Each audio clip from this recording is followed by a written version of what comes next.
हमारे देश की राजनीति की वजह से आप प्यार करें या फिर नफरत, लेकिन उनके कार्यों को अनदेखा नहीं कर सकते। दोस्तों, वैसे तो मोदी जी का जीवन बहुत ही साधारण तरीके से शुरू हुआ, मगर अपनी देशभक्ति, अपने जज्बे और अपनी मेहनत के दम पर उन्होंने ऐसी सफलता हासिल की जिसके बारे में कोई सोच भी नहीं सकता था। आइए दोस्तों, हम शुरू से मोदी जी के चाय बेचने से लेकर प्रधानमंत्री बनने तक के अद्भुत सफर को डिटेल में जानते हैं। नरेंद्र मोदी का जन्म 17 सितंबर 1950 को बॉम्बे राज्य के मेहसान जिले में वडनगर नाम के गांव में हुआ था। दोस्तों, बता दूं कि बॉम्बे राज्य पहले भारत का ही एक राज्य था, जिसे 1 मई 1960 में अलग कर गुजरात और महाराष्ट्र बना दिया गया। तो इस तरह अब मोदी जी का जन्म स्थान गुजरात राज्य के अंतर्गत आता है। नरेंद्र मोदी के पिता का नाम दामोदर दास मूलचंद मोदी था और मां का नाम हीराबेन मोदी है। जन्म के समय उनका परिवार बहुत ही गरीब था और वे एक छोटे से कच्चे मकान में रहते थे। नरेंद्र मोदी अपने माता पिता की कुल 6 संतानों में तीसरे पुत्र हैं। मोदी के पिता रेलवे स्टेशन पर चाय की एक छोटी सी दुकान चलाते थे, जिसमें नरेंद्र मोदी भी उनका हाथ बटाते थे और रेल के डिब्बों में जा जाकर चाय बेचते थे। लेकिन हाँ, चाय की दुकान संभालने के साथ साथ मोदी पढ़ाई लिखाई का भी पूरा ध्यान रखते थे।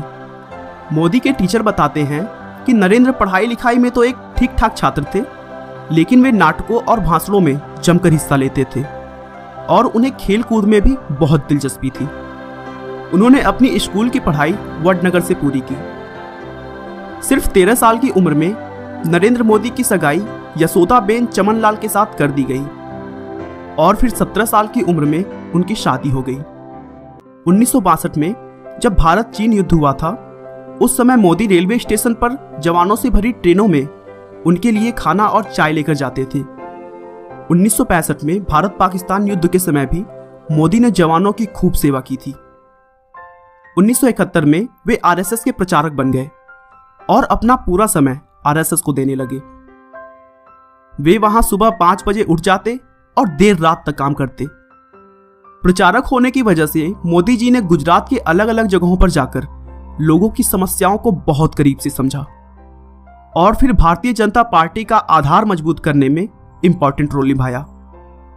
1975 के आसपास में राजनीतिक क्षेत्रों में विवाद की वजह से उस समय की प्रधानमंत्री इंदिरा गांधी ने कई राज्यों में आपातकालीन घोषित कर दिया था और तब आरएसएस जैसी संस्थाओं पर भी प्रतिबंध लगा दिया गया था।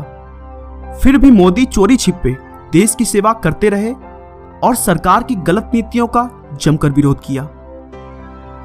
उसी समय मोदी जी ने एक किताब भी लिखी थी जिसका नाम संघर्ष मां गुजरात था। इस किताब में उन्होंने गुजरात की राजनीति के बारे में चर्चा किया था।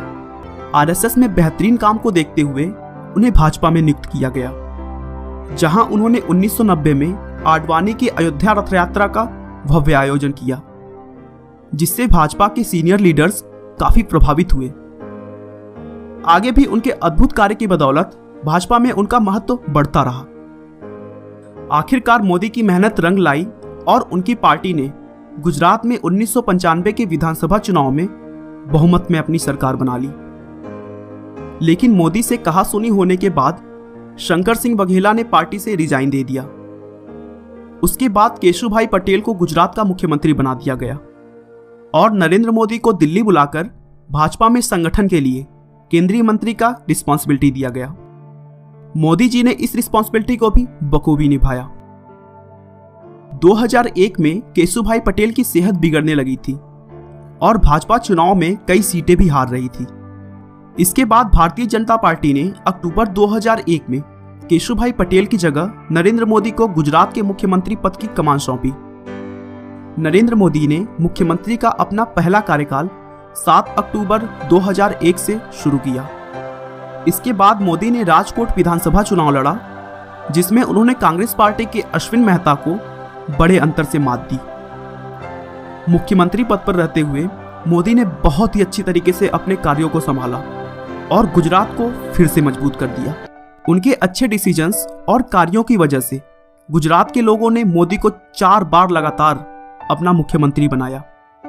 गुजरात में मोदी की सफलता देखकर बीजेपी के सीनियर नेताओं ने मोदी को 2014 के लोकसभा चुनाव का प्रधानमंत्री उम्मीदवार घोषित किया, जिसके बाद मोदी ने पूरे भारत में बहुत सारी रैलियां की और साथ ही साथ उन्होंने सोशल मीडिया का भी भरपूर लाभ उठाया और लाखों लोगों तक अपनी बात रखी।